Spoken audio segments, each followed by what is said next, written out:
માટે જોરદાર તાળી થઈ જાય એસએસ માલા કેમ્પસના ટ્રસ્ટી એવા ડાંગથી શ્યામભાઈ. એમ તો આજે આવવાનું નક્કી નહીં હતું, પણ મારા ડાંગના અહીંયા અનમોલ રત્ન આવ્યા છે. 2017માં મને મળ્યા હતા 4 રસ્તા પર વઘઈમાં, અને એ લોકોને મેં 3 કલાકની એક સ્ક્રિપ્ટ આપી હતી, અને એ સ્ક્રિપ્ટના લીધે આજે ભવ્ય આયોજન થયું છે. એના જે કલાકાર છે અને મોટામાં મોટા જે રત્ન છે, જે જીતુ, આરટી ડાંગી કોમેડી, મહેશભાઈ, ગુજરભાઈ, એ લોકોને મેં 3 કલાક એક રૂમનો દરવાજો બંધ કરીને સમજાવ્યું હતું, અને એ વસ્તુ સમજીને આજે એ લોકોની કલાથી એ જે મેં સ્ક્રિપ્ટ આપી હતી એ સ્ક્રિપ્ટનાથી એ લોકોના સપનું આજે પૂરું થઈ ગયું છે. કલાકાર હંમેશા કલાકાર માટે બહુ મોટું, સામે જ્યારે એ લોકોનું પોતાની કલા રજૂ કરતા હોય સોશિયલ મીડિયામાં, તો એ લોકો માટે પોઝિટિવ અને નેગેટિવ બે વસ્તુ હંમેશા એ લોકો માટે સામનો કરવો પડતો હોય છે. 2017માં જ્યારે અમારા ડાંગના અનમોલ રત્ન જે છે, ગુજરભાઈ છે, આરટી ડાંગી કોમેડી છે, જે જીતુભાઈ છે, સરોબેન છે, એ લોકો જ્યારે પણ આ વિડીયો મૂકતા તો લોકો નેગેટિવ બહુ વસ્તુ લેતા હતા. પ્રથમ તબક્કે બહુ નેગેટિવ લેતા હતા. એ તો કાંઈ રહી છે, એ તો એકદમ જો હોસવતા ની જો ચીખુલમાં લોહી પડતા ની એમને તેમ કરીને, પણ તે સમયમાં આવું કહેતા હતા એ જ લોકો આજે એ લોકોના તાળીથી ગડગડાટ કરવા માટે લોકો રાહ જોતા હોય છે, લગ્નમાં બોલાવવા માટે રાહ જોતા હોય છે. અમારા ડાંગમાં એવું એ લોકોએ બનાવી દીધું છે કે દિવ્યા ભાસ્કર, સંદેશ જેવી ન્યૂઝ નહીં, પણ એ લોકોથી બોલાવીને પોલીસ ખાતામાં પણ બોલાવવામાં આવે છે. એ લોકોને કોઈ નજીકના કોઈ પ્રસંગ હોય ત્યારે બોલાવવામાં આવે છે. તો આજે એ લોકોએ જે કલા એ લોકોએ રજૂ કરી છે, એ લોકોએ જે કલા બહાર પાડી છે, એ કલા એવી રીતના અદ્ભુત બહાર પાડી છે કે આજે ડાંગના એસપી હોય કે કલેક્ટર હોય, પણ જરૂરિયાત તો મારા ડાંગના અનમોલ જે રત્ન છે એ ગુજરભાઈ છે, આરટી ડાંગી કોમેડી જે જીતુભાઈ છે, એ લોકોને ખૂબ અત્યારે જરૂર છે ત્યાં ડાંગની. એટલે એ લોકોને અત્યારે લોકોને ખબર છે કે અત્યારે કેમ એ લોકોની જરૂર છે. આજના યુગમાં સોશિયલ મીડિયા એ બહુ ફાસ્ટ જમાનો છે. સોશિયલ મીડિયાથી એક મારો આ વિષય છે જેના ઉપર હું રિસર્ચ કરીને એ લોકોને બહુ ડીપલી સમજાવ્યું છે. સોશિયલ મીડિયામાં કઈ રીતના આપણે આગળ વધી શકીએ. સોશિયલ મીડિયામાં હંમેશા કલાઓ જ નહીં, આ કલાકારો માત્ર હસાવાનું કામ નથી કર્યું. આ કલાકારો મિત્રો હસાવાથી લઈને આજે એ લોકોએ પોતાના સામાજિક કામ પણ અહીંયા અમારા ડાંગમાં કરે છે. એવી પ્રવૃત્તિ કરે છે કે જે એક આઈપીએસ અને આઈએસ નથી કરી શકતા. અમારા ડાંગની અંદરમાં એમ જોવા જાય, એક ખાલી રાશન પાણીની જે કીટ એ લોકો વિતરણ કરે છે, એ કીટ જ 2,500 થી 3,000 રૂપિયાની આવતી હોય છે.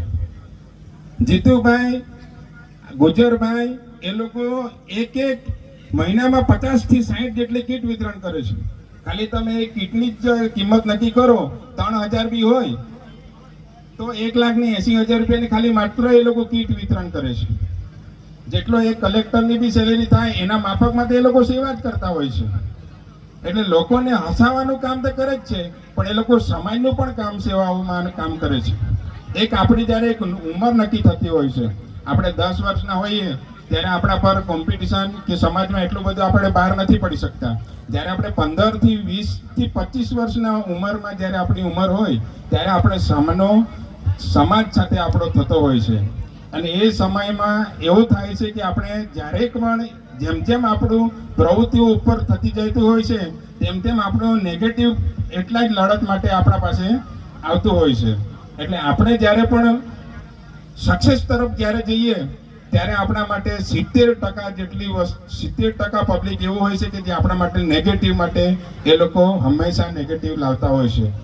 તો આપણે હંમેશા એવું વિચારવાનું, જ્યારે આપણામાં નેગેટિવ આવે, જ્યારે આપણા પાસે નેગેટિવ કોમેન્ટ આવે, જ્યારે આપણા પાસે લોકો નેગેટિવ લખતા હોય છે, ત્યારે આપણે મનમાં એવું વિચારવાનું કે અત્યારે મારે સક્સેસની સીડી હું ચડી રહ્યો છું. અને એ સક્સેસની સીડી ક્યારે આપણને ખબર પડે? જ્યારે આપણા માટે લોકો નેગેટિવ બોલતા હોય છે. તમે સમજો કે તમારા મોબાઈલમાં એક ખાલી ફોલોવર છે, તો તમને કોઈ ગાળ આપે, કોઈ તમને લાઈક આપે, કોઈ તમને વ્યૂઝ આપે? નહીં આપે. જ્યારે તમારા મોબાઈલમાં 1 લાખ ફોલોવર્સ છે તો એમાંથી 70,000 લોકો તો ગાળ તો આપે ને. એ તો કાંઈ રે ચિકોલમાં કદવાઈ લેવી પડે કે ને લોકો. એ તો કાંઈ રે કદવાઈ ઈશા દિશા કરી દાખવાઈ દે, ઈશા દિશા કદવાઈ ઝઘડી દે, કદવાઈ ગાળ બોલી દે. કલાકારનું કામ છે ખાલી માત્ર નાટક બતાવવું, નૃત્ય કરવું, એનું મનોરંજન કરાવવાનું. પછી આપણે સામેવાળા લોકો જે વિચારે છે એ એની રીતના વિચારતા હોય છે.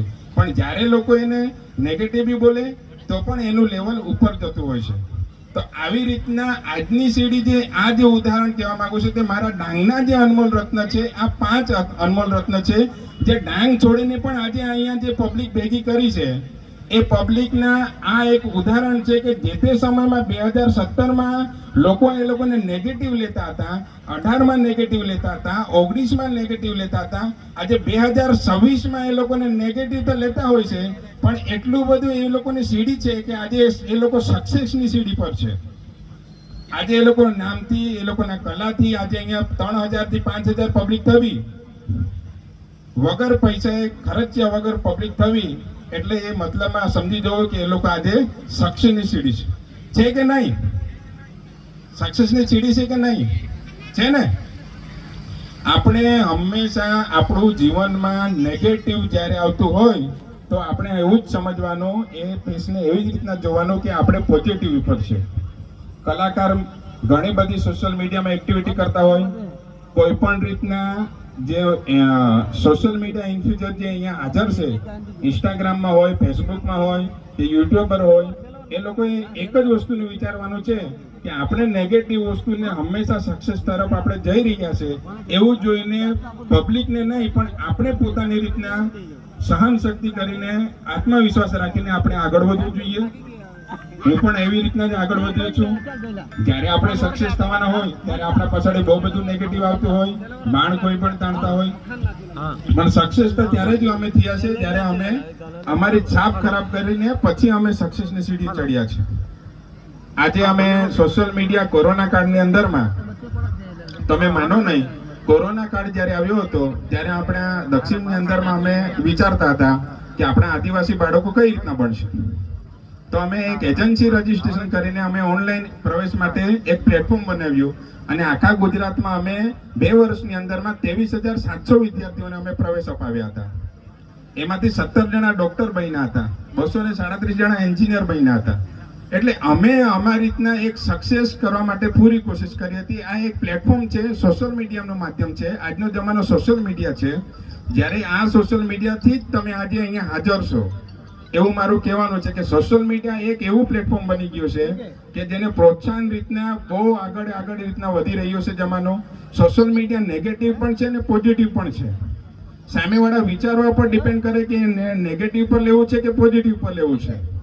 પણ આજે મને અહીંયા આ પ્રોગ્રામમાં આવીને એવી ખુશી થઈ છે કે મારા ડાંગના જે અનમોલ રત્ન છે, જે લોકોએ આજે સાબિત કરી દીધું છે કે સોશિયલ મીડિયા જેવી એ લોકોમાં તાકાત ભરાઈ છે કે આજે ડાંગ છોડીને સીતાપુર ગામમાં અહીંયા કાર્યક્રમ કરતા હોય અને આ પબ્લિક જોઈને મને એવું લાગી રહ્યું છે કે એ લોકો સક્સેસની સીડી અત્યારે ચડી ગયા છે અને સક્સેસ થવા માટે એ લોકોને હવે પછી કોઈ રોકવાના નથી એવું મને આજે લાગી રહ્યું છે. આજ કહીને હું મારા કલાકાર અને અહીંયા આવેલા મહેમાનો લોકોનું હું આટલી વાણીનું વિરામ આપું છું. Thank you so much. ક્યાં વાત છે, ધન્યવાદ. ખૂબ ખૂબ આપનો કિંમતી સમય છે. ડાંગથી આવ્યા છે, એમનું કેમ્પસ ખાલી જોજો. મેં તો મુલાકાત લીધી છે એમના કેમ્પસની અને એ કેમ્પસથી સ્પેશિયલી અહીંયા આવ્યા. આ નાની વાત નથી, ખૂબ મોટી વાત છે આપણા બધા માટે. અને હવે જે આવ્યા છે મહેમાનો, આપણે તો છીએ જ, આપ બધા ભગવાન છો. અહીંયા કલાકાર જ્યારે સ્ટેજ પર આવે ને તો સ્ટેજ પરથી એ પોતે કલાકાર હોય છે પણ નીચે બેસેલા એ તમામ એમના માટે પરમેશ્વર પ્રભુ ભગવાન હોય છે. અને આપ જ્યારે ભગવાનો અહીંયા આવ્યા છે એની હાજરીની સાથે સાથે ક્રિએટર્સની વાત એમણે મજાની કરી કે એક વ્યૂથી એને શરૂઆત કરી હોય. કદાચ અમારા જેવા જાદુગરે ખાડા ખોદીને મંડપ તાણીને સ્ટેજ બાંધીને મેકઅપ લાલી લિપસ્ટિક કરીને જે મહેનત કરી તો એ કદાચ બતાવી ન શકીએ અમે, કેમ કે એ પડદા પાછળ અમે કર્યું એ કોઈ જોવા ના આવે. પણ ક્રિએટર્સની મહેનત, એ મોબાઈલ લઈને એવા ક્રિએટર્સને અમે ફોલોઅપ કર્યા છે કે એટલી બધી સખત પરિશ્રમ સખત મહેનત કરતા હોય છે ને એવા ક્રિએટર્સ આજે એક નહીં અલગ અલગ જગ્યાએથી આ પાલઘરથી